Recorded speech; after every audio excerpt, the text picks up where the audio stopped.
High guys, welcome back. Yes, വളരെ പ്രധാനപ്പെട്ട ഏറ്റവും ഇമ്പോർട്ടൻറ്റ്, അതായത് ഈ സമയത്ത് SLC റിസൾട്ട് വന്ന വിദ്യാർത്ഥി എന്താണ് ചെയ്യേണ്ടത്, എന്താണ് കാണേണ്ടത്, അതാണ് ഈ വീഡിയോ. നമ്മുടെ പ്രോസ്പെക്ടേഴ്സ് 2025-26, അതായത് പലരും പറയാറുണ്ട് എന്തിനാണ് നിങ്ങൾ SLC ഫുൾ A+ വാങ്ങുന്നത്. അതിൻ്റെ ആൻസർ ഇത്രയേ ഉള്ളൂ. +1 നിങ്ങൾക്ക് ഇഷ്ടമുള്ള സബ്ജക്റ്റ് ഇഷ്ടമുള്ള സ്കൂളിൽ ആദ്യമേ നേടുക. ഇതാണ് +1 റിസൾട്ട് ഗുണം. അത് ചെയ്യാൻ വേണ്ടി പോകുന്ന പ്രോസസ്സാണ് ഈ ഞാനിപ്പോൾ ഡിസ്കസ് ചെയ്യാൻ വേണ്ടി വന്ന പ്രോസസ്സ്. ഇതിൽ എന്താണ് ഈ പ്രോസ്പെക്ട് 2025-26 പറയുന്ന കാര്യങ്ങൾ, ആ ഫോം എങ്ങനെയാണ് നമ്മൾ ഫില്ല് ചെയ്യുക, പ്രധാനപ്പെട്ട ഈ 2 കാര്യങ്ങൾ ഈ വീഡിയോയിൽ ഞാൻ പറയുന്നുണ്ട്. നിർബന്ധമായും ആദ്യം മുതൽ അവസാനം വരെ കാണുക, ശ്രദ്ധയോടുകൂടി കേൾക്കുക. ഒരുപാട് സംശയം നിങ്ങൾക്ക് ഉണ്ടാവും, അതൊക്കെ ക്ലിയർ ആണുള്ള പരിഹാരവും ഞാൻ പറയുന്നുണ്ട്. സോ വീഡിയോ അവസാനം വരെ കാണാം. റെഡി? ആദ്യമായി the prospectus 2025-26 single window system for +1 admission. എന്താണ് +1 അഡ്മിഷന്റെ സിംഗിൾ വിൻഡോ ആണ് നമ്മുടെ, അതായത് ഏകജാലകം എന്ന് മലയാളത്തിൽ പറയും. അതായത് കേരളത്തിലെ മുഴുവൻ വിദ്യാർത്ഥികൾക്കും സിംഗിൾ വിൻഡോയിലാണ് അഡ്മിഷൻ നൽകാൻ വേണ്ടി പോകുന്നത്. അതായത് വേറെ പണ്ടൊക്കെ ഞാൻ പഠിക്കുമ്പോൾ നമുക്ക് മുന്നേ പണ്ട് ആളുകൾ പ്രോസ്പെക്ടേഴ്സ് ഫില്ല് സ്കൂളിലാണ് പോവുക. ഇപ്പോൾ ടെക്നോളജികൾ നമ്മുടെ ഓൺലൈൻ സംവിധാനം വഴി ഒരൊറ്റ സൈറ്റിൽ രജിസ്റ്റർ ചെയ്ത് കഴിഞ്ഞാൽ നിങ്ങൾക്ക് എല്ലാവർക്കും ഒരേ എളുപ്പത്തിൽ പരിപാടി നടക്കും. റെഡി? അപ്പോൾ നമ്മുടെ പരിപാടിയിൽ കിടക്കുകയാണ്. ഇതാണ് സിംഗിൾ വിൻഡോ എന്നൊന്ന് മനസ്സിലാക്കി വെക്കുക. ആദ്യമായിട്ട് എങ്ങനെയാണ് നമ്മൾ അപേക്ഷ കൊടുക്കുക? നമ്പർ 1, അപേക്ഷ കൊടുക്കേണ്ട കാര്യമാണ് ഏറ്റവും പ്രധാനപ്പെട്ട കാര്യം. ഇതിൽ കുറേ കാര്യങ്ങൾ പറയുന്നുണ്ട്. അതൊന്നും നമുക്ക് വേണ്ടാത്ത കുറേ കാര്യങ്ങളൊക്കെ, അതൊന്നും ഞാൻ ആഡ് ചെയ്തിട്ടില്ല. നമുക്ക് വേണ്ട കാര്യങ്ങൾ എങ്ങനെയാണ് പ്രോസ്പെക്ടേഴ്സിൽ അപേക്ഷ നൽകുക. അപേക്ഷ ഓൺലൈനായിട്ടാണ് അപേക്ഷ നൽകുക. എങ്ങനെയാണ് നോക്കി നിങ്ങൾ, അപേക്ഷകർ സ്വന്തമായോ അല്ലെങ്കിൽ 10ാം ക്ലാസ് പഠിക്കുന്ന ഹൈസ്കൂളിലെ കമ്പ്യൂട്ടർ ലാബ് സൗകര്യമോ അധ്യാപകരുടെ സഹായമോ, അതുപോലെ തന്നെ ആ പ്രദേശത്തെ ഗവൺമെന്റ് എയ്ഡഡ് ഹയർ സെക്കൻഡറി സ്കൂളിലെ കമ്പ്യൂട്ടർ ലാബ് സൗകര്യമോ അധ്യാപകരുടെ സഹായമോ പ്രയോജനപ്പെടുത്തി +1 പ്രവേശന അപേക്ഷ ഓൺലൈനായി സമർപ്പിക്കാവുന്നതാണ്. അതായത് ഗവൺമെന്റ് സ്കൂളിൽ പോയി കഴിഞ്ഞാൽ നിങ്ങളുടെ ഓൺലൈൻ അപേക്ഷ കൊടുക്കാൻ സാധിക്കും. നമ്മൾ പലപ്പോഴും ഇന്റർനെറ്റ് കഫേയിലൊക്കെ നമ്മൾ പോവുക. അപ്പോൾ 10-20 രൂപ പോലും ചെയ്തു തരും. ഫ്രീ ആയിട്ട് ശരിക്കും ഗവൺമെന്റ് സ്കൂൾ ത്രൂ ചെയ്യാൻ കഴിയുമെന്നാണ് ഇവിടെ പറയുന്നത്. എന്നാലും സ്കൂൾ ടീച്ചേഴ്സൊക്കെ ഭയങ്കര തിരക്കിലായിരിക്കും. അക്ഷയ സെന്റേഴ്സിൽ പോകുമ്പോൾ 10 രൂപ കിട്ടുന്ന പരിപാടിയല്ലെന്ന് വിചാരിച്ച് അവരെന്ത് ചെയ്യും, അവർ വൃത്തിക്കായി ചെയ്തു തരും. അപ്പോൾ നിങ്ങൾക്ക് ഏതാണോ ഇഷ്ടം 2 രീതിയിലും ചെയ്യാം. വേണമെങ്കിൽ നിങ്ങൾക്കും ചെയ്യാം, അത്രയേ ഉള്ളത്. സ്വന്തമായി ചെയ്യാവുന്നേ ഉള്ളൂ. അത് എങ്ങനെയാണ് ഓൺലൈൻ ഫോം ഫില്ല് ചെയ്യാന്നുള്ളതൊക്കെ ഞാൻ പറയും. ഒക്കെ എഡ്യൂപോർട്ട് ത്രൂ നിങ്ങൾ കൃത്യമായി പറഞ്ഞു തരും. തെറ്റ് ചെയ്യരുത്. തെറ്റ് ചെയ്താൽ പണി കിട്ടും, അഡ്മിഷൻ കിട്ടുമല്ലോ. റെഡി? ആദ്യം നിങ്ങൾ ചെയ്യേണ്ട പരിപാടി HSCAP Kerala.government.in. ഇനി കുറച്ച് ദിവസങ്ങൾ നമ്മൾ എപ്പോഴും കയറിക്കൊണ്ടിരിക്കുന്ന ഒരു വെബ്സൈറ്റ് ആയിരിക്കും ഏത്, HSCAPന്റെ വെബ്സൈറ്റ്. അതുകൊണ്ട് അത് എപ്പോഴും നിങ്ങൾ ഓർമ്മയിൽ ഉണ്ടായിരിക്കണം. HSCAP. ഇപ്പോൾ ഞാനിത് കഴിഞ്ഞ വർഷത്തെ ഓർമ്മയിലേക്ക് ഞാനിങ്ങനെ പോവാം. ഈ ഒരു പീരീഡിൽ ഞാൻ നിരന്തരം പറഞ്ഞുകൊണ്ടിരിക്കുന്ന വേടൻ HSCAP വീണ്ടും HSCAPിൽ തിരിച്ചു വന്നിരിക്കുകയാണ്. അപ്പോൾ നിങ്ങളും കുറച്ച് ദിവസമായി, അല്ലെങ്കിൽ ഇനിയും കുറച്ച് അങ്ങോട്ടുള്ള ദിവസങ്ങൾ റിപ്പീറ്റ് ചെയ്ത് പറയാൻ വേണ്ടി വന്ന പേരാണെന്തോ HSCAP വെബ്സൈറ്റ്. അത് കൃത്യമായി നോട്ട് ചെയ്ത് വെച്ചോ. HSCAP Kerala.government.in. ഇതിൽ ക്ലിക്ക് ചെയ്ത് കഴിഞ്ഞാൽ ഇപ്പം എന്താ ഉണ്ടാവുക, ഇതിൽ ക്ലിക്ക് ചെയ്ത് ഇപ്പം ഇങ്ങനെ ഉണ്ടായിരിക്കും. എന്താണ്? വ്യൂ പ്രോസ്പെക്ടർ ഒന്ന് കാണാം, അല്ലാതെ വേറൊന്നുമില്ല. ഈ സൈറ്റ് കാലിയാണ്. കാരണം പരിപാടി തുടങ്ങിയിട്ടില്ല. അതായത് ഓൺലൈനായിട്ട് അപേക്ഷ സ്വീകരിക്കാൻ തുടങ്ങിയിട്ടില്ല. നിങ്ങൾക്ക് പ്രോസ്പെക്ടർ തരികയാണ്. എന്തൊക്കെയാണ് നിങ്ങൾ ശ്രദ്ധിക്കേണ്ടത്? +1 അഡ്മിഷന്റെ സമയത്ത് നിങ്ങൾ ശ്രദ്ധിക്കേണ്ട കാര്യങ്ങൾ എന്തൊക്കെയാണ്, എങ്ങനെയൊക്കെ ഫോം ഫില്ല് ചെയ്യാം, ഫോം എങ്ങനെയാണ് ഫില്ല് ചെയ്യേണ്ടത്, ഇതൊക്കെ സ്കൂളിന്റെ ഡീറ്റെയിൽസ് എങ്ങനെ, കോഡ് എങ്ങനെ, ഒക്കെ പറയുന്ന സാധനം ഇനി പ്രോസ്പെക്ടർ. അതറിഞ്ഞാലേ, അത് പഠിച്ചാലേ കൃത്യം നമുക്ക് ചെയ്യാൻ കഴിയും. അപ്പോൾ അതാണ് ഞാൻ സാർ പറയാൻ വേണ്ടി ഓടിപ്പാൻ ഇപ്പോൾ സൈറ്റിൽ പോയിട്ട് കാര്യമില്ല. സൈറ്റ് മൂപ്പര് കാലിയാണ്. റെഡി? ഇനി അടുത്ത പ്രധാനപ്പെട്ട കാര്യം, ഓൺലൈൻ അപേക്ഷ സമർപ്പിക്കുന്ന തീയതി. അത് 16-ാം തീയതിയാണ്. ഇന്ന് 10-ാം തീയതിയാണ്. 5 ദിവസം കൂടി, 5-6 ദിവസം കൂടി സമയമുണ്ട്. ഈ 6 ദിവസത്തിന് ആവശ്യമൊന്നുമില്ല. കറക്റ്റ് 1-2 ദിവസം നിങ്ങൾ ഇതിനെപ്പറ്റി നന്നായി ഒന്ന് മനസ്സിലാക്കുക. എന്നിട്ട് അക്ഷയ സെന്റേഴ്സിൽ നിന്ന് ഫോം, അല്ലെങ്കിൽ ഓൺലൈനായിട്ട് ഫോം കിട്ടും, ഓൺലൈനായിട്ട് ചെയ്താലും മതി. എന്നാലും അക്ഷയ സെന്റേഴ്സിൽ നിന്ന് ഒരു ഫോം വാങ്ങുന്നത് നല്ലതാണ്. എന്നിട്ട് റഫായി നിങ്ങളൊന്ന് ഫില്ല് ചെയ്യണം. അതെങ്ങനെ ഫില്ല് ചെയ്യുന്നത് ഞാനിവിടെ കാണിക്കാൻ വേണ്ടി പോകുന്നുണ്ടോ. അങ്ങനെ ഫില്ല് ചെയ്യുമ്പോൾ നമുക്ക് വരാനിരിക്കുന്ന തെറ്റുകളും ശരികളും നമുക്ക് എളുപ്പത്തിൽ മനസ്സിലാക്കാൻ സാധിക്കും. എന്നിട്ട് ആ ഫില്ല് ചെയ്ത സാധനം വെച്ച് നമുക്ക് എന്ത് ചെയ്യാം, ഓൺലൈനിലേക്ക് സബ്മിറ്റ്. അപ്പോൾ നമുക്ക് കൺഫ്യൂഷൻ വരില്ല, തെറ്റുകൾ വരില്ല. ഓൾറെഡി നമ്മൾ പ്രിപ്പയർ ചെയ്തൊരു സാധനം നമ്മുടെ മുന്നിൽ ഉണ്ടാകുമ്പോൾ തെറ്റ് വരാനുള്ള സാധ്യത അവിടെ കുറവാണ്. അപ്പോൾ ആദ്യം 16-ാം തീയതി ഡേറ്റ് നോട്ട് ചെയ്ത് വെക്കുക. അന്നാണ് സ്റ്റാർട്ട് ചെയ്യുക. എന്നാണ് ഈ പരിപാടി അവസാനിക്കുക? 20-ാം തീയതി പരിപാടി അവസാനിക്കും. അതായത് 4 ദിവസം നിങ്ങൾക്ക് ഓൺലൈൻ രജിസ്റ്റർ ചെയ്യാൻ സമയമുണ്ട്. എങ്കിൽ വേഗം ആദ്യം തന്നെ ചെയ്തേക്കാം. എൻ്റെ എന്ത് ചെയ്യില്ല. അപ്പം അങ്ങനെയൊന്നുമില്ല. 20-ാം തീയതി വരെ, 20-ാം തീയതി അവസാനം ആര് രജിസ്റ്റർ ചെയ്യുന്നു, ആദ്യം ആര് രജിസ്റ്റർ ചെയ്യുന്നു, അങ്ങനെ ഒരു പരിഗണന ഇതിൽ കിട്ടാനില്ല. എപ്പം രജിസ്റ്റർ ചെയ്താലും മതി. പിന്നെ വെറുതെ ലേറ്റ് ചെയ്യുന്ന അവസാനത്തേക്ക് നിങ്ങൾ കാത്ത് നിൽക്കണ്ട. ഒരു 16-ാം തീയതി 17-ാം തീയതി ആകുമ്പോൾ നിങ്ങൾ എന്ത് ചെയ്തു, നിങ്ങളുടെ പരിപാടികളൊക്കെ നിങ്ങൾ ജഗബോഗ ആക്കി എന്ത് ചെയ്ത് തെറ്റിക്കാനും പാടില്ല. അതുകൊണ്ട് അതൊക്കെ പറയുന്നത് കേട്ടോ. ശ്രദ്ധയോടുകൂടി നിങ്ങൾ അത് കംപ്ലീറ്റ് ചെയ്യുക. റെഡി? പിന്നെ ട്രയൽ അലോട്ട്മെന്റ് 24-ാം തീയതി ട്രയൽ അലോട്ട്മെന്റ് വരും. ഈ 3-ാം തീയതി ആദ്യ അലോട്ട്മെന്റ്. Trial allotment എന്തിനാണെന്നറിയോ? അതൊക്കെ സെപ്പറേറ്റ് വീഡിയോ ചെയ്തുതരാം. ഇപ്പം നിങ്ങൾ നോക്കി പേടിക്കേണ്ട.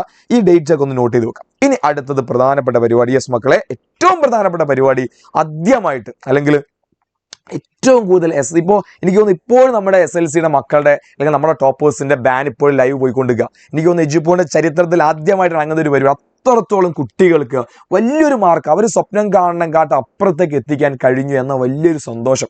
അത് എന്താ വലിയൊരു അഹങ്കാരം ഒന്നും കേട്ടോ, ഞങ്ങളുടെ വലിയൊരു സന്തോഷമാണ്, ഞങ്ങളൊരു ഹാപ്പിനെസ്സാണ്. അതിലപ്പോൾ ഞങ്ങളെല്ലാവരും ഇവിടുത്തെ എല്ലാ ടീച്ചേഴ്സുമാരും സന്തോഷത്തിലാണ്. അത് ഈ വർഷം +1 റിസൾട്ട് അവരുടെ സന്തോഷം വേറെയുണ്ട്. ശരിക്കും ഈ റിസൾട്ട് വരുമ്പോൾ ഞങ്ങൾക്ക് വലിയ സന്തോഷം ഈ മാർച്ച്, ഏപ്രിൽ, മെയ് മാസങ്ങൾ. കാരണം ഞങ്ങൾ ചെയ്തതിൻ്റെ റിസൾട്ട് ഇങ്ങനെ വരും, അല്ലെങ്കിൽ ഞങ്ങൾക്ക് അതിലൊരു പങ്കുണ്ട്. അതിൻ്റെ റിസൾട്ട് ഞങ്ങൾക്ക് വലിയ സന്തോഷം.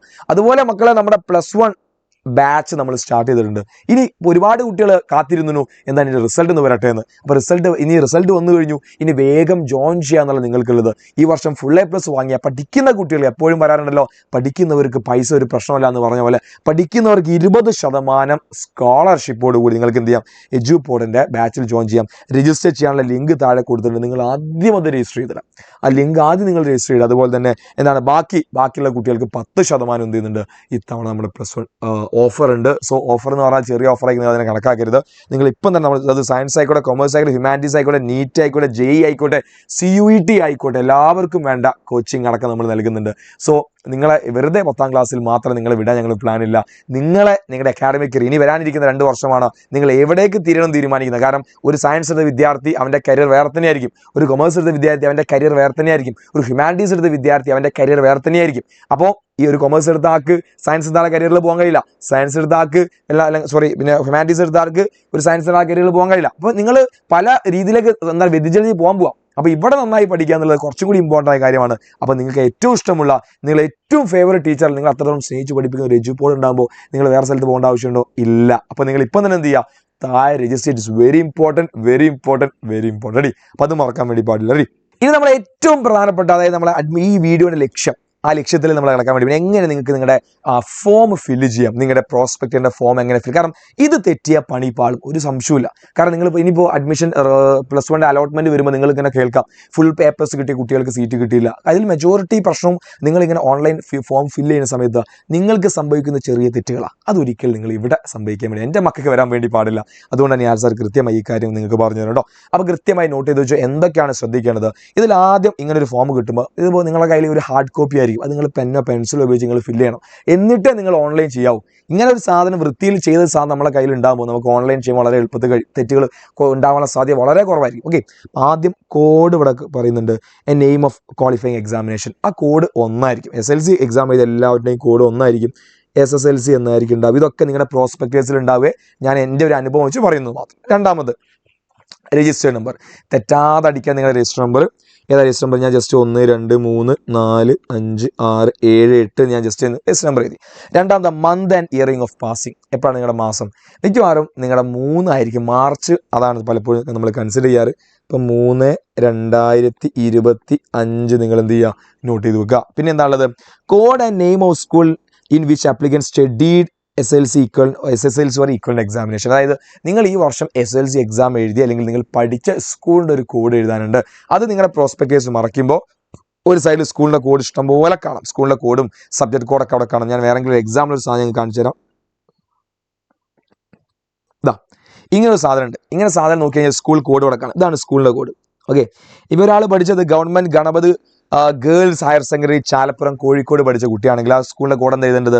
ഇതാ 10001 എന്ന നമ്പറാണ് അവിടെ എഴുതേണ്ടത്. അപ്പോൾ നേരെ നമുക്ക് അങ്ങോട്ട് പോകാം. ഇതാ എന്താണ് എഴുതേണ്ടത്? 10001. സ്കൂളിൻ്റെ പേര് അങ്ങനെ എഴുതി കൊടുക്കണം. Government higher secondary school Kozhikode അങ്ങ് എഴുതി കൊടുക്കുക. റെഡി. രണ്ടാമത് whether pass in board examination. തോറ്റതാണോ ജയിച്ചതാണോ? ജയിച്ച സാറേ. അപ്പോൾ യെസ് അങ്ങോട്ട് കൊടുക്കാം. പിന്നെ name of the application block letter. Block എന്ന് പറഞ്ഞാൽ എന്താ? ബ്ലോക്ക് ഉണ്ടാക്കാനല്ല, ചളി അടിച്ചാൽ കേട്ടോ. എന്താ നല്ല ക്യാപിറ്റൽ ലെറ്റർ എഴുതി കൊടുക്കാം. അപ്പോൾ ഞാൻ എൻ്റെ പേര് എഴുതാം, നിഹാൽ സി. ഓക്കെ, പിന്നെന്താ? ആധാർ നമ്പർ. അപ്പോൾ കൃത്യമായി ആധാർ നമ്പർ എന്ത് ചെയ്യുക? നിങ്ങൾ ആധാർ നമ്പർ തെറ്റിക്കാതെ 12 നമ്പറില്ലേ അതങ്ങ് എഴുതി കൊടുക്കുക. ആധാർ നമ്പർ തെറ്റിക്കരുത്. ഇനി അടുത്ത സാധനം നോക്കുകയാണെങ്കിൽ ജെൻഡർ മെയിൽ ഓർ ഫീമെയിൽ. ഞാൻ മെയിലാണ്. Category and name code. അടുത്തത് നിങ്ങൾ ഏത് കാറ്റഗറിയിൽ വരുന്ന ആളാണ്. ഇത് നിങ്ങൾ എവിടെ നോക്കി എഴുതണം? നിങ്ങൾക്ക് കിട്ടിയ പ്രോസ്പെക്ടേഴ്സ് നിങ്ങൾ OBC ആണോ, നിങ്ങൾ പിന്നെന്താ OEC ആണോ, അല്ലെങ്കിൽ മറ്റതർ കാറ്റഗറി വരുന്ന SC ആണോ ST ആണോ, ഓരോരുത്തർക്കും ഓരോ കോഡുണ്ട്. ആ കോഡാണ് ഇവിടെ എഴുതുന്നത്. കാറ്റഗറി എഴുതണം. ആ കോഡ് OBC ആണെങ്കിൽ OBC എന്ന് എഴുതുക, അതിൻ്റെ കാറ്റഗറി. ഇനി വെദർ എന്താണ് EWS റിസർവേഷൻ, എന്താണ് എക്കണോമിക് വൈസ് റിസർവേഷൻ ഉണ്ട്. നിങ്ങൾ അതൊക്കെ നിങ്ങൾക്ക് നിങ്ങളുടെ പാരൻസിനോട് ചോദിച്ചറിയാം. അത് നിങ്ങൾ എക്കണോമിക്കലി അതിനുള്ള റിസർവേഷനുള്ള ആൾക്കാരാണോ അല്ല ആണെങ്കിലും നിങ്ങൾ എന്ത് ചെയ്യാം, യെസ് കൊടുക്കുക. ഇനി കാസ്റ്റ് ആൻഡ് റിലീജിയൻ, ഏതാണ് മതം ഏതാണ് റിലീജിയൻ അല്ലേ. അപ്പോൾ അത് നിങ്ങൾക്ക് നിങ്ങളുടേതാണ്, അത് ഇൻഡിവിജ്വലി വ്യത്യസ്തമായ കാര്യമാണ്. അതൊന്നും ഞാൻ ഇവിടെ മെൻഷൻ ചെയ്യുന്നില്ല. നിങ്ങളെ കാസ്റ്റ് ഏതാണോ അത് നിങ്ങളുടെ റിലീജിയൻ. അപ്പോൾ ഫോർ എക്സാമ്പിൾ ഞാൻ നോക്കുകയാണെങ്കിൽ എന്താ, ഇസ്ലാം മാപ്പിള എന്നായിരിക്കും, അല്ലെങ്കിൽ ഇസ്ലാം മുസ്ലിം ഒക്കെ നമ്മൾ കൊടുക്കാറുണ്ട് അല്ലേ. ഇനി ഡേറ്റ് ഓഫ് ബർത്ത് അത് കൃത്യമായി കൊടുക്കുക. എന്താണ് 22/12/1000 എത്ര ആയിരിക്കണം, ഞാൻ 900, ബാക്കി നിങ്ങൾ ഗസ് ചെയ്തോ. രണ്ട് നെയിം ഓഫ് മദർ, ഉമ്മയുടെ പേര് അമ്മയുടെ പേര് എഴുതി കൊടുക്കുക. നെയിം ഓഫ് ഫാദർ എഴുതി കൊടുക്കുക. നെയിം ഓഫ് ഗാർഡിയൻ, എന്തിനാണ് ഗാർഡിയൻ കൊടുക്കുക? ചിലപ്പോൾ അച്ഛന് മരിച്ച ആളുകളായിരിക്കും, അല്ലെങ്കിൽ നിങ്ങൾ വേറെ ഏതെങ്കിലും സ്ഥലത്ത് പഠിക്കുന്ന ആൾക്കാരായിരിക്കാം. ചിലപ്പോൾ അച്ഛനും അമ്മയുള്ള തിരുവനന്തപുരമൊക്കെ, നിങ്ങൾ പഠിക്കുന്ന കോഴിക്കോടായിരിക്കും. അപ്പോൾ അങ്ങനെയൊക്കെ നിങ്ങൾക്ക് ലോക്കൽ ഗാർഡിയൻ ഉണ്ടാവും. ഇതൊക്കെ ഒരു ഓപ്ഷനാണ്. എന്നാലും നിങ്ങൾ ആ ഗാർഡിയൻ്റെ പേര് എന്താ വെച്ചാൽ, ഇനി അച്ഛനാണെങ്കിൽ ആ സെയിം എന്താ മതി, പേര് അവിടെ കൊടുത്താൽ മതി. റെഡി. ഇനി whether the applicant belonging to OEC, അതാണ് അതർ എക്കണോമിക് ക്ലാസ്സിൽ ഉൾപ്പെടുന്ന ആളാണെങ്കിൽ എന്താണ് യെസ് ഓർ നോ, അത് നിങ്ങൾ നോക്കുക. അതുപോലെ ചെയ്യാം. Whether the applicant belongs to linguistic minority, ഭാഷാപരമായി നിങ്ങൾ പിന്നോക്കം നിൽക്കുന്ന ആളാണോ. അതൊക്കെ ചില കാറ്റഗറീസ് ഉണ്ട്. ആരൊക്കെയാണ് ഈ ഭാഷാപരമായി പിന്നോക്കം നിൽക്കുന്ന ആളുകൾ ഉണ്ടെങ്കിൽ ഇടുക, അല്ലെങ്കിൽ നോ ഇടുക. ഇനി ആണെങ്കിൽ ഏത് ലാംഗ്വേജ് ആണെന്നുള്ളത്, ചില ഭാഷകൾക്ക് നമ്മുടെ കേരളത്തിലെ ചില ഭാഷകൾ നമ്മൾ എന്ത് കൊടുക്കുന്നുണ്ട്, പിന്നെ ചില റിസർവേഷൻ കൊടുക്കുന്നുണ്ട്. അതാണ് അവിടെ ചോദിക്കുന്നത്. ഇനി വെദർ ദ അപ്ലിക്കേഷൻ ഡിഫിക്കൽട്ലി ഏബിൾഡ്, നിങ്ങൾക്ക് എന്തെങ്കിലും അംഗവൈകല്യമുള്ള ആളുകളാണോ. എന്താണ് ഒപ്റ്റോമെട്രിക്കലി ചാലഞ്ച്, കാഴ്ചയുടെ പ്രശ്നങ്ങളുണ്ടോ.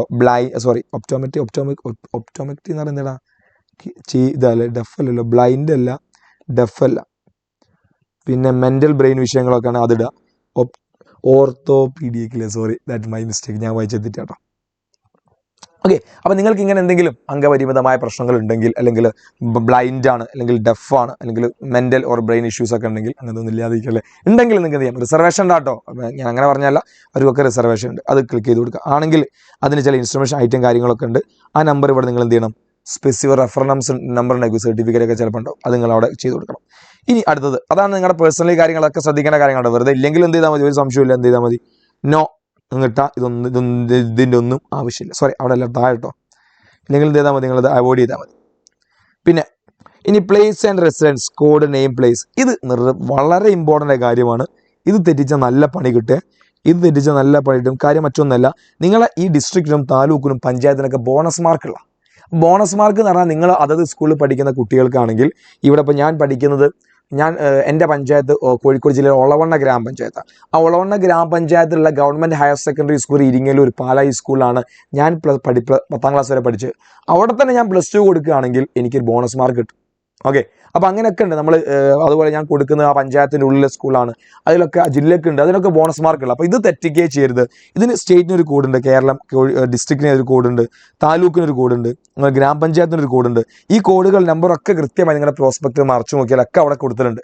അത് നിങ്ങൾ കൃത്യമായി നോക്കുക. അത് ഞാനിത് ഞാൻ ഫില്ല് ചെയ്ത് നിങ്ങൾ ആ നമ്പർ അതേപോലെ കോപ്പി ചെയ്യരുത്. അപ്പോൾ നിങ്ങൾക്ക് ഏതാണോ നിങ്ങളുടെ ജില്ല, നിങ്ങളുടെ താലൂക്ക് ഒക്കെ ഉണ്ട്, എല്ലാവരും കോഡ് ഉണ്ടായിരിക്കും അവിടെ. ആ കോഡ് കറക്റ്റ് നോക്കുക, ഇവിടേക്ക് എഴുതി വെക്കുക. ക്ലിയർ അല്ലേ? ഇനി അടുത്ത പിടിച്ചോ. ഇത് നിങ്ങളുടെ അഡ്രസ്സാണ്. നിങ്ങളെ പെർമനൻറ്റ് അഡ്രസ്സ് കൃത്യമായി കൊടുക്കുക. അതുപോലെ തന്നെ പിന്നെ അഡ്രസ്സ് കൊടുക്കുക. ആ കാര്യങ്ങളൊക്കെ നിങ്ങളോട് ചെയ്യാം. ഇനി അടുത്തത് മക്കളെ, തെറ്റാൻ പാടില്ല. നിങ്ങളെ മൊബൈൽ നമ്പർ, ഫോൺ നമ്പർ, ഇതിലേക്കാണ് നിങ്ങളെ OTP പരിപാടികളൊക്കെ വരിക. ഒരു കാരണവശാലും മൊബൈൽ നമ്പർ വെച്ച് കളിക്കരുത്. നിങ്ങൾ വളരെ ആക്റ്റീവായിട്ടുള്ള, വളരെ SMS മെസ്സേജ് ഒക്കെ വരാൻ പറ്റുന്ന മൊബൈൽ നമ്പർ കൊടുക്കുക. റീചാർജ് ചെയ്യാത്ത കട്ടായി പോയ സിമ്മ് കൊടുത്താൽ പണിപ്പാളും. അനുഭവത്തിനെ വിളിച്ചത് പറയാണ്. കഴിഞ്ഞ വർഷം ഒരുപാട് കുട്ടികൾ നിരന്തരം എനിക്ക് മെസ്സേജ് ഈ വിഷയങ്ങൾ പറഞ്ഞിട്ട്. അപ്പോൾ ഇനി ആ തെറ്റ് ആവർത്തിക്കരുത്. ഇമെയിൽ ഉണ്ടെങ്കിൽ കൊടുത്തിട്ട് നല്ലതാണ്. ഇമെയിൽ കൊടുത്തിട്ട് എന്തെങ്കിലുമൊക്കെ ക്ലാരിഫിക്കേഷൻ കയ്യിലേക്കും വരും. അപ്പോൾ നമ്പറിൻ്റെ വിഷയങ്ങളൊക്കെ ഉള്ള ആൾക്ക് അതൊരു ഹെൽപ്ഫുള്ളായ സാധനം നോക്കി. ഓക്കെ. ഇനി എലിജിബിൾ ബോണസ് പോയിന്റ്, മക്കളെ അടുത്ത ശ്രദ്ധിച്ചോ. ബോണസ് പോയിന്റുള്ള ആളുകൾക്ക് ആഡ് ചെയ്ത് കൊടുക്കാനാണ് ബാക്കി കാര്യങ്ങൾ. ഇനി NCC, scout, guide, swimming, student police, അതൊക്കെ ഉണ്ടെങ്കിൽ എന്ത് ചെയ്യുക, നിങ്ങൾ ടിക്ക് ചെയ്ത് കൊടുക്കുക. ഇനി പിന്നെ jawan, depend on jawan killed action, അതായത് അവരുടെ ജവാന്മാരുണ്ടാവില്ല, നമ്മുടെ മരിച്ചുപോയ അല്ലെങ്കിൽ അവരുടെ ഡ്യൂട്ടിക്കിടെ മരണപ്പെട്ടു പോയ ധീര ജവാന്മാരുടെ കുട്ടികൾക്ക് റിസർവേഷൻ അതുണ്ടെങ്കിൽ അത് കൊടുക്കുക. പിന്നെ dependent on jawan service or ex service ആണെങ്കിൽ അത് കൊടുക്കുക. ലിറ്റിൽ കൈറ്റ്സിൽ A ഗ്രേഡ് കിട്ടിയിട്ടുണ്ടെങ്കിൽ, it's very important, A grade കിട്ടിയിട്ടുണ്ടെങ്കിൽ അതും നിങ്ങൾക്ക് എന്ത് ചെയ്യാം, കൊടുക്കാം. ഓക്കെ. ഇനി സ്പോർട്സ് ആക്ടിവിറ്റീൻ്റെ കാര്യം പറഞ്ഞത്. ഇത് വെറുതെ ടിക്കറ്റാ പോലെ കേട്ടോ, ഇതൊക്കെ പ്രൂവ് ചെയ്യുന്ന സർട്ടിഫിക്കറ്റ് നിങ്ങളെ കയ്യിൽ വേണം കേട്ടോ. അതൊക്കെ അഡ്മിഷൻ സമയത്ത് എന്താണ് നിങ്ങളിത് കാണിച്ചു കൊടുക്കണം, അതർവൈസ് നിങ്ങൾ റിജക്റ്റ് ആയിപ്പെടും, കള്ളത്തരം കൊടുക്കാനേ പാടില്ല. ഇനി സ്റ്റേറ്റ് ലെവൽ എന്താണ് പിന്നെ ഐറ്റംസിൽ പങ്കെടുത്തിട്ടുണ്ടോ, എന്താണ് ഡിസ്ട്രിക്ട് ലെവലാണോ, അല്ലെങ്കിൽ അതായത് ഡിസ്ട്രിക്ട് ലെവലാണെങ്കിൽ എന്താ ഫസ്റ്റ് പ്ലേസ് ആണോ, സെക്കൻഡ് ആണോ, തേർഡ് ആണോ, പാർട്ടിസിപ്പേഷൻ ആണോ, അത് കൃത്യമായി നിങ്ങൾ എന്ത് ചെയ്യുക, ഒന്ന് മാർക്ക് ചെയ്തിടാം. ഓക്കെ. ഇനി കേരള സ്റ്റേറ്റ് കലോത്സവത്തിൽ പങ്കെടുത്തിട്ടുണ്ടോ, സ്റ്റേറ്റ് ലെവലാണെങ്കിൽ എന്ത് ചെയ്യുക, right the number of the item parts, എത്ര ഇതിൽ പങ്കെടുത്തു എന്ന് എഴുതുക. അത് എന്താണ് പിന്നെ അതിൻ്റെ സർട്ടിഫിക്കറ്റ് ഇമ്പോർട്ടൻ്റ് ആണ്, അതിൻ്റെ സർട്ടിഫിക്കറ്റ് വേണം. പിന്നെ ഡിസ്ട്രിക്ട് ലെവലാണെങ്കിൽ എന്താ എ ഗ്രേഡ് ആണോ, ബി ആണോ, സി ആണോ, പാർട്ടിസിപ്പേഷൻ എന്ന് കൊടുക്കുക. ഇനി പിന്നെ NMMS USS LSS എക്സാമിലൊക്കെ അല്ലേ, അതിലൊക്കെ നിങ്ങൾ ടാലൻറ്റ് എക്സാമിൽ നിങ്ങൾക്ക് എന്തെങ്കിലും കിട്ടിയിട്ടുണ്ടെങ്കിൽ അത് ഉണ്ടെങ്കിൽ യെസ് കൊടുക്കുക, ഇല്ലെങ്കിൽ നോ കൊടുക്കുക.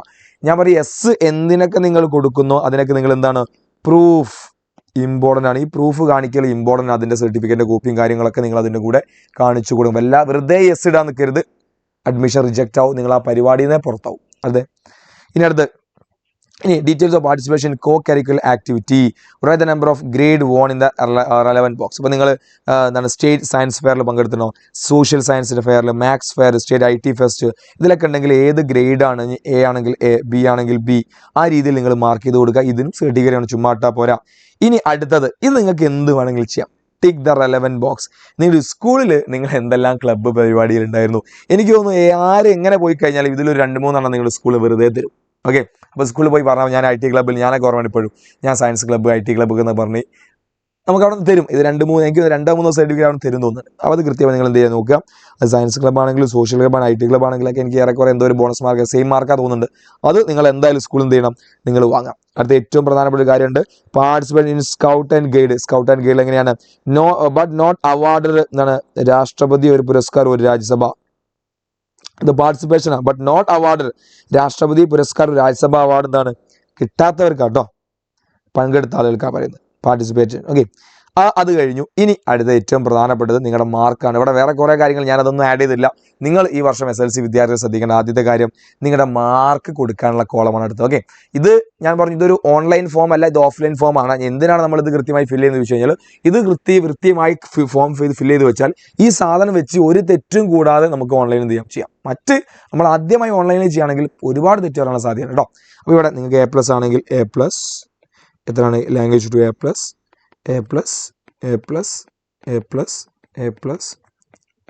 കറക്റ്റ് നിങ്ങളുടെ മാർക്ക് എത്ര കിട്ടി വെച്ചാൽ ആഡ് ചെയ്ത് കൊടുക്കാം. ഓക്കെ, റെഡി അല്ലേ? ഇനി B+ ആണെങ്കിൽ B+, അത്ര വെച്ചാൽ നിങ്ങളുടെ ഐഡിയ പോലെ തെറ്റാതെ മാർക്ക് അങ്ങ് രേഖപ്പെടുത്തി കൊടുക്കുക. റെഡി? അടുത്ത പിടിച്ചോ, ഈ ഏറ്റവും ഇമ്പോർട്ടൻ്റ് അടുത്ത പരിപാടി, സ്കൂളുകൾ കൊടുക്കുക എന്നുള്ളത്. ഇവിടെയാണ് പലർക്കും തെറ്റ് പറ്റുക. നമ്മൾ ഒന്നും നോക്കില്ല, അങ്ങ് കുറച്ച് സ്കൂൾ അങ്ങോട്ട് കൊടുക്കും, അവസാനം എവിടെയും കിട്ടൂല. 50 സ്കൂൾ വരെ അങ്ങ് കൊടുക്കാം. 50 സ്കൂൾ, ഇത് ബാക്കി ഇങ്ങോട്ട് ഉണ്ട് കേട്ടോ. ആ സ്കൂളിന് മുന്നേ, അല്ലെങ്കിൽ ഈ ഒരു കോളം ഫില്ല് ചെയ്യുന്നതിന് മുന്നേ നിങ്ങൾ ആദ്യം അരിച്ച് പെറുക്കി പഠിക്കേണ്ട ഫോമാണ് ഞാൻ ഇനി കൊടുത്തത്.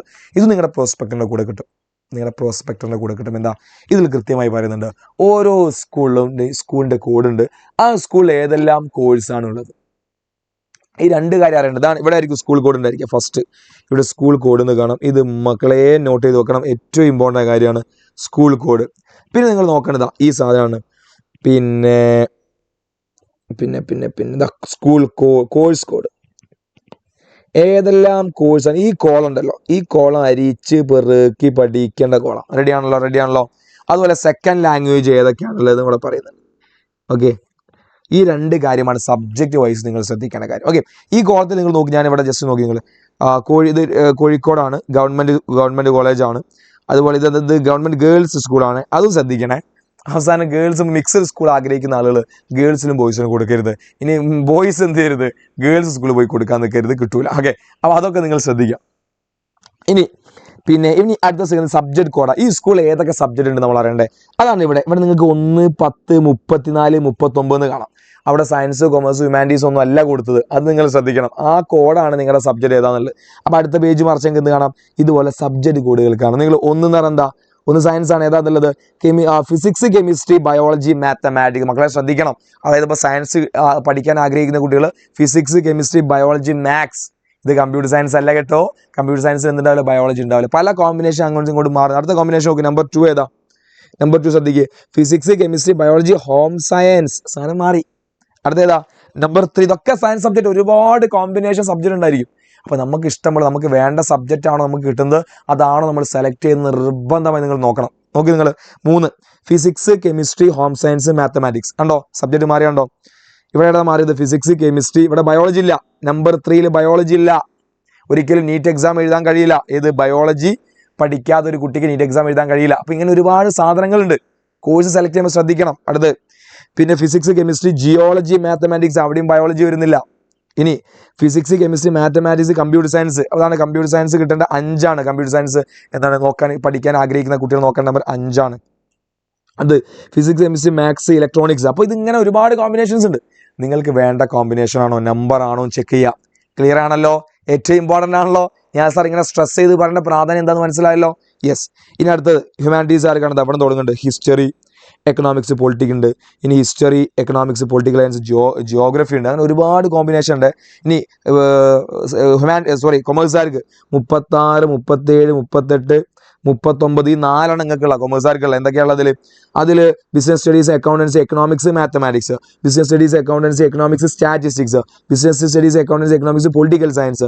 Business studies, accountancy, computer application. അതുപോലെ അപ്പം എന്താ 4 computer application, political science, stat, mathematics. ഇത് 4 സ്കൂൾ ഉണ്ടാവും. ഈ 3 എല്ലാ സ്കൂളും ഉണ്ടാവും. എന്നാൽ ഇതിൽ വ്യത്യാസം ഉണ്ടാവും. ഇതിൽ ഏതാ നിങ്ങൾക്ക് വേണ്ടതെന്ന് നിങ്ങൾ സെലക്ട് ചെയ്യണം. ഓക്കെ. ഇപ്പോൾ ചിലപ്പോൾ ഇതിലൊക്കെ എന്തെങ്കിലും കൺഫ്യൂഷൻസ് ഉണ്ടെങ്കിൽ എനിക്ക് നിങ്ങളെ ഹെൽപ്പ് ചെയ്യാൻ കഴിയും. നിങ്ങൾ ഏതാണെന്നുള്ളത് അതൊക്കെ ഞാൻ എങ്ങനെയാണെന്നുള്ളതൊക്കെ വീഡിയോയുടെ അവസാനം പറയാം. നിങ്ങളുടെ ഡൗട്ട് എങ്ങനെ ഞാനുമായി ക്ലിയർ ചെയ്യാമെന്നുള്ളത്. റെഡി? അത് നോട്ട് ചെയ്ത് നോക്കുക. റെഡി? ഇനി ഇതൊക്കെ കൃത്യമായി നിങ്ങൾ കൊടുക്കുക. ഇതൊക്കെ നോക്കിയിട്ട് സ്കൂളിൽ കൊടുക്കും. മക്കളെ നിങ്ങൾക്ക് ഏറ്റവും ഇഷ്ടമുള്ള സ്കൂൾ ഞാൻ പറഞ്ഞു നിങ്ങളുടെ താലൂക്കിലുള്ള കൊടുക്കുകയാണെങ്കിൽ, നിങ്ങളുടെ പഞ്ചായത്തിലുള്ള സ്കൂളിൽ കൊടുക്കുകയാണെങ്കിൽ ബോണസ് മാർക്ക് ഒക്കെ ഉണ്ടായിരിക്കും. അപ്പോൾ നിങ്ങൾക്ക് കിട്ടാനുള്ള സാധ്യതയുള്ളൂ. സ്കൂളിൻ്റെ കോഡ് 0000 1001 വിചാരിക്കുക. നിങ്ങൾക്ക് വേണ്ടത് എന്താണ് സയൻസ് ആണെങ്കിൽ 1. ഇനി അതേ സ്കൂൾ നിങ്ങൾക്ക് എന്ത് വേണം? അതേ സ്കൂൾ നിങ്ങൾക്ക് എന്ത് സ്കൂൾ അങ്ങ് പ്രധാനം സബ്ജക്റ്റ് ഏതായാലും കുഴപ്പമില്ല. അതേ സ്കൂളിൽ നിങ്ങൾക്ക് കൊമേഴ്സ് പഠിക്കണമെങ്കിൽ എന്ത് കൊടുക്കണം? നമ്മൾ പറഞ്ഞത് നിങ്ങൾക്ക് വേണ്ടിയത് കൊമേഴ്സ് ഇതാ പൊളിറ്റിക്കൽ സയൻസിലാണ്. അപ്പോൾ നിങ്ങൾ കൊടുക്കണത് ഏതാ? അവിടെ കൊടുക്കുക 38. ഈ രീതിയിൽ നിങ്ങൾ എന്ത് ചെയ്യുക? കറക്റ്റ് സ്കൂളിൻ്റെ കോഡ് നിങ്ങൾക്ക് വേണ്ട സബ്ജക്റ്റ് അനുസരിച്ച് ഫില്ല് ചെയ്ത് കൊടുക്കുക. ഇനി സയൻസ് മാത്രം മതി അങ്ങനെയാണെങ്കിൽ നിങ്ങൾക്ക് വേണ്ട സ്കൂളിലെ പ്രൈവറ്റ് സയൻസ് മാത്രം കൊടുക്കുക. പിന്നെ സ്കൂളിൻ്റെ എണ്ണം കുറയ്ക്കരുത്. നിങ്ങൾക്ക് ഇഷ്ടമുള്ള സ്കൂളുകൾ കൊടുത്തിടുക. കാരണം ഏറ്റവും ആദ്യം നിങ്ങൾ അലോട്ട്മെൻറ്റ് പ്രോസസ്സിൻ്റെ ഭാഗമാവുക എന്നുള്ള ഏറ്റവും ഇമ്പോർട്ടൻ്റ് കാര്യം. ലാസ്റ്റ് നിന്ന് പലപ്പോഴും കുട്ടികൾ ചെയ്യുന്ന ഒരു പരിപാടി ഒരു 4-5 സ്കൂൾ മാത്രം കൊടുക്കും. അവസാനം ഇവിടെ കിട്ടുകയും ചെയ്യില്ല. അവസാനം അവർ അലോട്ട്മെൻറ്റ് പുറത്താവും. കാരണം ഓരോ സ്റ്റേജിലും മേലത്തെ സ്കൂളെങ്കിൽ പ്രയോറിറ്റി കൊടുക്കാറുണ്ട്. പിന്നെ എന്തെങ്കിലുമൊക്കെ മിസ്റ്റേക്ക് നമ്മൾ ചെയ്യുമ്പോൾ സംഭവിച്ചാൽ ബുദ്ധിമുട്ടൊന്നുമില്ല. നമുക്കത് എഡിറ്റ് ചെയ്യാൻ സമയമൊക്കെ അവർ തരും. ഒരു സമയമൊക്കെ തരും. അതുകൊണ്ട് ഭയങ്കര പേടിയൊന്നും ചെയ്യരുത്. ഒരു റിലാക്സ് ആയി ചെയ്താൽ. ഓക്കെ. ഇത് ഇമ്പോർട്ടൻ്റ് ആണ്. ഇത് അനുസരിച്ചായിരിക്കും നിങ്ങൾക്ക് സ്കൂൾ കിട്ടുക. അപ്പോൾ സ്കൂൾ കോഡ് അവിടെ നിങ്ങൾക്ക് വേണ്ട സബ്ജക്റ്റ് കൃത്യമായി നിങ്ങൾ എന്ത് ചെയ്യണം? മനസ്സിലാക്കി വെക്കണം. തെറ്റാൻ വേണ്ടി പാടില്ല. ഓക്കെ. യെസ്. ഏറ്റവും അവസാനമായിക്കൊണ്ട് നിങ്ങൾ ഡിക്ലറേഷൻ, പ്ലേസ്, നമ്പർ, സിഗ്നേച്ചറും കൂടി കൊടുത്തു കഴിഞ്ഞാൽ ഈ ആപ്ലിക്കേഷൻ ഫോം, അതായത് ഓഫ്ലൈൻ പ്രോസ്പെക്ടേഴ്സ് നിങ്ങൾക്ക് എന്ത് ചെയ്യാം? ഫില്ല് ചെയ്യാൻ കഴിയും. ഇനി അടുത്ത ഏറ്റവും പ്രധാനപ്പെട്ട കാര്യം നിങ്ങളുടെ സംശയങ്ങൾ നിവാരണം നടത്താനാണ്. നിങ്ങൾ നിഹാൽ സാർ എൻ്റെ ഇൻസ്റ്റാ പ്രൊഫൈലാണ്. നിങ്ങൾ ഡയറക്റ്റ് എന്ത് ചെയ്യാം? നിഹാൽ സാർ സെർച്ച് ചെയ്ത് കഴിഞ്ഞാൽ എൻ്റെ ഇൻസ്റ്റയിലെത്താം. ജസ്റ്റ് ഒന്ന് നിഹാൽ സാറിനെ ഫോളോ ചെയ്യുക. ഇന്ന് നിങ്ങളുടെ സംശയങ്ങൾ എന്ത് നിങ്ങൾക്ക് മെസ്സേജ് ചോദിക്കാം. രണ്ടാമത് എജുപോഡിൻ്റെ പിന്നെ വാട്സപ്പ് നമ്പർ താഴെ ഞാൻ കൊടുക്കുന്നുണ്ട്. നമ്മുടെ ഹെൽപ്പ് ഡെസ്ക് ആണ്. പിന്നെ അതിലേക്ക് നിങ്ങൾ എന്ത് ചെയ്യുക? മെസ്സേജ് അയക്കുക. പിന്നെ 9 to 9 രാവിലെ ഒരു 9 മുതൽ രാത്രി 9 മണിൻ്റെ ഇടയിലായിരിക്കും എന്ത് ചെയ്യുക? അർദ്ധരാത്രി നിങ്ങൾ മെസ്സേജ് ചിലപ്പോൾ നമുക്ക് ക്ലിയർ ചെയ്യാൻ കഴിയില്ല. രാവിലെ 9 മുതൽ ഈ രാത്രി 9 മണി വരെ എന്ത് ചെയ്യും? നിങ്ങളുടെ ഡൗട്ടൊക്കെ നമ്മളത് ക്ലിയർ ചെയ്ത് തരും. അതുപോലെ തന്നെ എപ്പം തന്നെ അയച്ചു. ചിലപ്പോൾ ഈ വീഡിയോ എനിക്കറിയാം ഒരുപാട് സംശയം നിങ്ങൾക്ക് ഉണ്ടാവും. അതൊക്കെ നിങ്ങൾ ചോദിക്കാൻ വരും. അപ്പോൾ പെട്ടെന്ന് എന്താണ് നിങ്ങളൊരു മെസ്സേജ് അയച്ചാൽ അപ്പോൾ ഇപ്പം തന്നെ റിപ്ലൈ തന്നില്ലോ എന്ന് പറഞ്ഞാൽ ചിലപ്പോൾ വേറെ കുട്ടികളൊക്കെ വന്നിട്ടുണ്ടാവും. അപ്പോൾ നിങ്ങൾ മെസ്സേജ് അയച്ച് എന്തായാലും ഒരു 2-3 മണിക്കൂറിനുള്ളിൽ നിങ്ങൾ റിപ്ലൈ കിട്ടുന്നതായിരിക്കും. ഓക്കെ. അപ്പോൾ അതിൽ നിങ്ങൾ നോട്ട് ചെയ്ത് വെക്കുക. അതുപോലെ തന്നെ എൻ്റെ ഇൻസ്റ്റാ പ്രൊഫൈൽ ഇതിലേക്ക് നിങ്ങൾക്ക് എന്ത് ചെയ്യും? സംശയങ്ങൾ നിങ്ങൾക്ക് മെസ്സേജ് അയക്കാവുന്നതാണ്. നിങ്ങളുടെ ഡൗട്ട് അവിടെ ക്ലിയർ ചെയ്യും. ഓക്കെ. അപ്പോൾ ഈ 2 കാര്യം നോട്ട് ചെയ്ത് വെക്കുക. വീണ്ടും നമ്മുടെ സൂപ്പർ ബാച്ചിൻ്റെ കാര്യം ഞാൻ ഓർമ്മിക്കുകയാണ്. മക്കളെ രജിസ്റ്റർ ചെയ്തിട്ടോ. +1 നമ്മൾ വിചാരിക്കുന്ന പോലെയല്ല, പഠിക്കാൻ ഇഷ്ടം പോലെ ഉണ്ട്. ഉഴപ്പാൻ പ്ലാൻ ആണെങ്കിൽ എന്ത് വേണം ചെയ്തോളൂ. എനിക്ക് ഒരു കാര്യം കൂടി പറയാനില്ല. അവസാന സമയം പഠിക്കാമെന്ന് വിചാരിച്ച് നടക്കുകയും ചെയ്യില്ല. തുടക്കം മുതലേ പഠിച്ചു തുടങ്ങിയാൽ ഇപ്പോൾ നമ്മുടെ +1 റിസൾട്ട് വരുമ്പോൾ നിങ്ങൾക്ക് കാണാം നമ്മുടെ ഫുൾ മാർക്ക് കിട്ടിയ കുട്ടികൾ അവർ ചോദിച്ചു നോക്കേണ്ടി. ഈ ജൂബോണിൻ്റെ ബാച്ച് ജോയിൻ ചെയ്ത് തുടക്കം മുതലേ നമ്മുടെ ആപ്പിൾ മെയ് ബാച്ചിലെ ജോയിൻ ചെയ്ത കുട്ടികളാണ്. സോ ഇപ്പോഴേ പഠിക്കുക. അല്ലെങ്കിൽ ഞാനിപ്പോൾ ജോയിൻ ചെയ്യണം നിങ്ങളോട് പറയുന്നില്ല. നിങ്ങൾക്ക് സയൻസ് കിട്ടിയാൽ സയൻസ് എടുത്തോ, കൊമേഴ്സ് കിട്ടിയാൽ കൊമേഴ്സ് എടുത്തോ, ഹ്യൂമാനിറ്റീസ് നിങ്ങൾ ഹ്യൂമാനിറ്റീസ് എടുത്തോ. പക്ഷേ ഇതിലിപ്പോൾ രജിസ്റ്റർ ചെയ്തിട്ടോ ഇല്ലെങ്കിൽ ഈ സാധനം മിസ്സായിപ്പോൾ എന്ത് 20% ഡിസ്കൗണ്ട് ഇല്ല. അത് വെറുതെ കളയണ്ട. ഫുൾ A+ കുട്ടികളോട് അതല്ലാത്തൊരു 10% ഉണ്ട്. ഇത് നിങ്ങൾ എന്ത് ചെയ്യുക? ഇപ്പം തന്നെ രജിസ്റ്റർ ചെയ്തിടുക. എന്നിട്ട് ഈ കാര്യം അങ്ങ് സെറ്റ് ചെയ്യുക. റെഡി? അപ്പം പറഞ്ഞ കാര്യങ്ങൾ മിസ് ചെയ്യാൻ പാടില്ല. അതുപോലെ നമ്മുടെ എജുപോണിൻ്റെ +1 ചാനൽ ഞാൻ താഴെ കൊടുക്കുന്നുണ്ട്. ഇനി നമ്മൾ വരുന്ന മുഴുവൻ അപ്ഡേറ്റും നിങ്ങളുടെ അലോട്ട്മെൻറ്റുമായി ബന്ധപ്പെട്ട മുഴുവൻ അപ്ഡേറ്റും വരാൻ വേണ്ടി പോകുന്നത് എവിടെയാണ്? നമ്മുടെ +1 ചാനലായിരിക്കും. ഈ ചാനൽ സബ്സ്ക്രൈബ് ചെയ്താൽ SLCൻ്റെ ചാനൽ അപ്ഡേറ്റ് കുറവായിരിക്കും. +1 ചാനലിൽ നിങ്ങൾ എന്ത് ചെയ്യുക? പിന്നെ ഈ ചാനൽ സബ്സ്ക്രൈബ്. കാരണം ഇനി ഒരുപാട് വീഡിയോസ് വരാനുണ്ട്. നിങ്ങളുടെ അലോട്ട്മെൻറ്റ് ഉൾപ്പെടെയുള്ള നിങ്ങളുടെ പിന്നെ ട്രയൽ അലോട്ട്മെൻറ്റ് എന്തൊക്കെ ശ്രദ്ധിക്കണം, first allotment, second allotment, third, ഒരുപാട് നിങ്ങൾക്ക് ഞാൻ പറഞ്ഞല്ലോ ഗുളിക കുടിക്കുമ്പോൾ നമ്മുടെ ഈ ചാനൽ നിങ്ങൾക്ക് വന്ന് നോക്കേണ്ട ആവശ്യമുണ്ട് നിങ്ങൾക്ക്. കാരണം നിങ്ങളാണ് ആവശ്യക്കാർ. സോ വേഗം നമ്മുടെ +1 ചാനൽ ഇപ്പോൾ തന്നെ നിങ്ങൾ സബ്സ്ക്രൈബ് ചെയ്തില്ല. നിങ്ങളുടെ ഫ്രണ്ട്സിന് നിർബന്ധമായി വീഡിയോ നിങ്ങൾ എന്ത് ചെയ്യുക, ഷെയർ ചെയ്ത് കൊടുക്കുക. 2 കാര്യം, ഡൗട്ട് ക്ലിയറൻസിൻ്റെ കാര്യം ഓർമ്മയിൽ വെക്കുക. വാട്സപ്പ് നമ്പറും ഉണ്ട്, എൻ്റെ ഇൻസ്റ്റയിൽ നിങ്ങൾക്ക് ഡൗട്ട് ചോദിക്കാൻ വേണ്ടി സാധിക്കും. വാട്സപ്പ് നമ്പർ, ഹെൽപ്പ് ഡെസ്കിൻ്റെ കാര്യം എന്ത് ചെയ്യുന്നുണ്ട്, പിന്നെ നമ്പർ ഞാൻ താഴെ നമ്മുടെ ഡിസ്ക്രിപ്ഷൻ ബോക്സിലും അതുപോലെ നമ്മുടെ പിന്നെ മെസ്സേജിലും ഞാൻ ചാറ്റിലും ഞാൻ പിൻ ചെയ്ത് വെക്കുന്നുണ്ട്, കമൻറ്റ് ബോക്സിലും പിൻ ചെയ്ത് വെക്കുന്നുണ്ട്. അത് ഫോളോ ചെയ്യും. ഓക്കെ, കുറച്ച് ലോങ് വീഡിയോ ഒന്നും എനിക്കറിയാം, കാരണം അത്രത്തോളം പ്രധാനപ്പെട്ട വീഡിയോ ആണ്. ഒരു പാർട്ടുകൾ മിസ് ചെയ്യാനില്ല, ഇമ്പോർട്ടൻറ്റ് കാര്യമാണ്. സോ എല്ലാവർക്കും ഓൾ ദി ബെസ്റ്റ്. തെറ്റിക്കരുത്, എന്ത് സംശയം ഉണ്ട് ചോദിച്ചുകൊണ്ട് തെറ്റ് വരുത്തരുത്. അപ്പോൾ ബാക്കി അപ്ഡേറ്റ് വേണ്ടി നമ്മുടെ ചാനൽ സബ്സ്ക്രൈബ് മറക്കണ്ട. അപ്പോൾ thank you so much, by.